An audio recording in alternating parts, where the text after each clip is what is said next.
Yeah, let's go right to questions. Perfect. Fire away, guys. Hi, everybody. Could you please provide another update on what's going on with Chris Bell? From earlier, nothing's changed. He's week to week, not a long-term issue at all. So he's doing great. What are the chances of him playing Ohio State? I would probably say there's a legitimate chance. Could you, how do you feel like you're at where you're at with your wide receivers outside of him? Well, they're developing. Daniel Jackson's played a whole year. He started last year as a true freshman. He's come a long way, actually. Then when you look at Dalen Wright, Dalen Wright, if you haven't been at every practice, but he consistently makes huge plays, right? And he's just got to be able to have the detail part of the game continue to be ironed out. I think some of our guys like Brady Boyd have come a long way, who, again, is a freshman. Lemecki Brockington's come a long way. Clay Geary's played a lot of football for us. But nothing's changed that way in the fact of we knew we'd have to be by committee. We knew that. And, Chris is a big part of what we do, but he's not going to be the only receiver we have. And everybody else has to be able to, support him and be ready to go. So with his time out right now, the young guys are getting tons of reps, and they're able to close that gap. A guy like Michael Brown-Stevens having a really good camp. But, again, we're in the middle of it. So, for wide receivers, they run a lot. So they're fighting through it, doing a really good job, but they're getting better. And this is the quality time that they're having to be able to create depth from 1 through 8, 1 through 9 as a receiving core. But we said this back in January that it was going to have to be by core, period. And, but we'll get Crab back here hopefully soon, and then, we'll just keep moving. But that time in between, this is really critical for the young wideouts. How much growth have you noticed from Tyler Newbin this offseason? I think he's maybe one of the most improved players on our team. And I mean everything from the tackling to the instincts to understanding and mastering the defense. He's incredibly competitive. But I think last year he was almost over-competitive. He'd be 2 steps ahead, which was fine, but he was over-aggressive and then wouldn't play his job and his role. This year he's a complete player, and he's able to diagnose and react and play really, really at a high level of football. He's had a really good camp. Coach, are there some players that have established themselves in the punt return and kickoff return role? We're getting there. We're getting there. I think we have some really talented players, especially at the kickoff return position. There's a bunch of guys right now, whether that's, Cam Wiley or Trey Potts, and Bucko is doing a really good job too, Bucky Irving. So, we got some guys, some running back bodies that can go back there and really, give us some type of home run capability back there. Punt and return, we're going to have multiple. We'll have multiple depending on what we actually need out of it and what returns called and what these guys do best. So it'll be a little bit more by committee as well, just who does what well, and take that piece and put that in the puzzle that's the missing from. So we're getting there. We're building that. I think we're more explosive and better than we've been in a long time back there. You're roughly halfway through training camp. Where do you feel your team is relative where you expected it to be by now? Well, we are exactly where we are. The expectations are to be better today than we were yesterday. And it's not, it's middle of training camp. Not everything is clean, right? But the effort's there, the execution's there, the willingness is there, and the back and forthness is there. And that's what I want to be able to see as a head coach. We've had one practice where one side of the ball completely dominated in 10, 11 practices. Other than that, it's gone back and forth, back and forth, back and forth. And that's what I want to be able to see. All we can do is go out there and be better today than we were yesterday. All I can ask of these guys is everything they have. And as a head coach, that's what they're doing. And for me to ask them of that and them answer the bell every single day by whatever's thrown at them, they find a way to prosper through it. Might not be perfect, but they're taking everything head on, all the adversity, all the soreness, training camp. They're taking it head on. Not one guy's complained, not one guy is tired, not one guy's been late, none of that. It is just they're taking it head on. And that's what I love to be able to see from this team. We've got we're pushing them at a high level mentally, throwing a lot at them. Everything has been in for a while. So when you talk about getting a lot thrown at them very early, they've been able to process that very well. Defensively, you played 3-4 different positions on the O-line. What's the thought process there? We're going to keep doing that. We have a lot of offensive linemen, and, you're doing everything you can to prepare for, if somebody goes down. You have to be able to have players be prepared to play that position. Blaze Andrews has played a lot of positions here, guard, tackle. We have a little rotation going, so everybody gets opportunities to play different positions. Not only that, we're able to rotate some guys, which before we weren't able to do. So if we can play 7, 8, 9, 10 linemen throughout a game, that's good. They're going to be healthier. They're going to be fresher, and that's going to give us the opportunity to maybe move the ball better.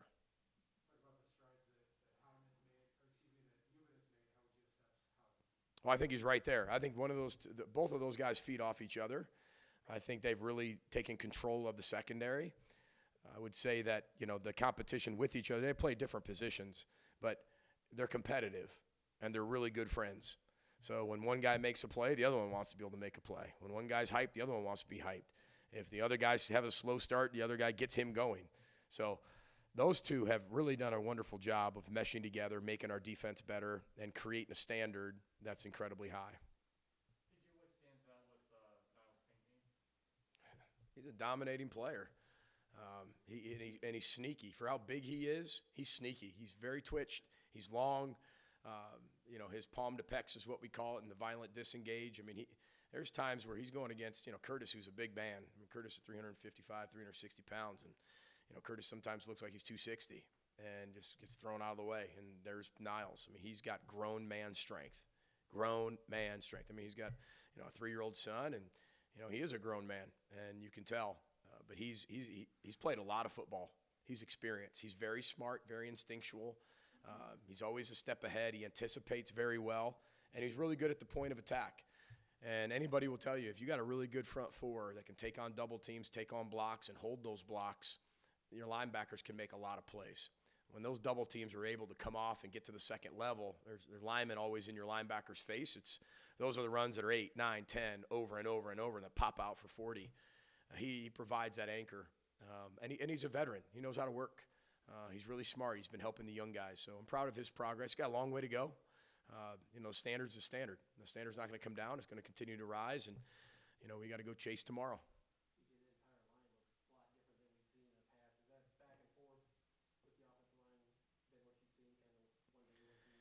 Yeah, just because, here's the one thing, just because we're big, and just because we're experienced doesn't mean we're going to be any good. That doesn't promise you anything, right? But what I love about it is it's good versus good. And if you're 99.9% really good, the other side's 100%, they will kick your butt. It won't even be close. Where before, maybe you give 95%, maybe you even still win, right? And if you didn't win, you didn't get your butt kicked, it was marginally. And so maybe you didn't even see it that well, right? And then maybe you overlooked it as a player, so that's not that big of a deal. If you don't bring 100% to practice in our front seven defensively against our offensive line at tight ends, for us internally, you're going to get your butt kicked. And it doesn't matter if it's 92%, 96, 99.9999, it's going to look like you get your butt kicked. And that's what I love about the two units, is they go back and forth, back and forth, back and forth. And iron sharpens iron. It's really good versus good at a high level. And I think that's going to help us in the long run when you get into the season, because we're going to play really good front sevens. And we get that in practice every day, where it's probably the most we've ever had with that good on good before, where we'd have to do something to simulate what we were going to be able to go against, where now we feel like we have some of those bodies. Take one or two more for Coach.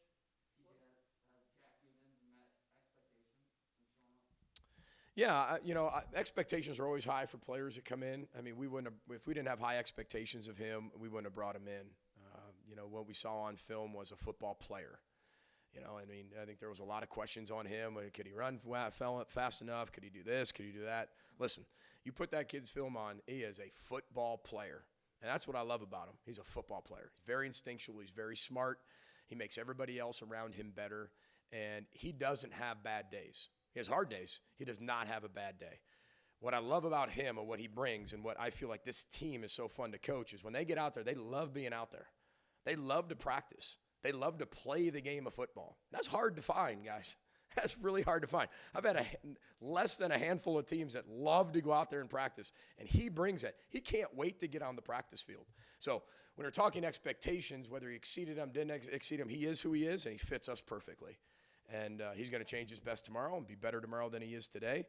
But I'm really careful when I sit there and say what kind of expectations, because I don't like to be frustrated, right? And when expectation doesn't meet reality, that's when frustration sets in. And we expected a lot from him. He's brought a lot, and he's exactly what we thought he was. And I'm glad he's a part of our football team. We'll take one more. Ryan Burns, go ahead. Jamison Gears and Austin Booker got more opportunities today. What have you seen from them in fall camp? I tell you what, this is a class that we never got a chance to meet. A lot of them, right? They're really good. This class is really special class. I think Garrett was joking with me the other day. Said, "Man, maybe we just don't have to meet any of the recruits. Maybe that should be the standard." I'm kidding, by the way. That's not a sound bite. But it just gives credit to Garrett Chernoff, Marcus Hendrickson, John Shakel, our entire recruiting department for having people that we couldn't even meet, couldn't even see, couldn't see our campus. And we've got really good people, and we got really good football players that are really young. Austin Booker is going to play a ton of football here, guys. And I hate throwing out the word freak because people use it all the time, but he is a young freak. He is very talented. He's incredibly explosive.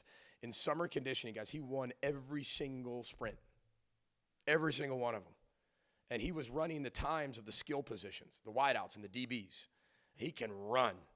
And again, he's getting thrown in there probably a little bit before he's ready. He's pretty thin, right? Not as strong as he needs to be. But the minute he starts filling out, guys, he's going to be a special player. Jamison Gears, he might play for us this year. He has an opportunity. He's come in, and he's a football player. He's tough. He can run routes. He can catch the ball. I mean, comes from Providence Catholic, Mariano Sori-Marin's high school, the Catholic League in Chicago. So it's pretty awesome that he's been able to come in and do that, and especially some of these guys that just got here. And they've come along that quick, that fast, or that far, that fast. That just says a lot about the evaluation process and bringing these guys in. We're not going to be perfect. I've told you that before, what our philosophy is. I mean, you're not going to hit on every single kid you recruit. But if you can hit on more than you miss, you're going to be okay.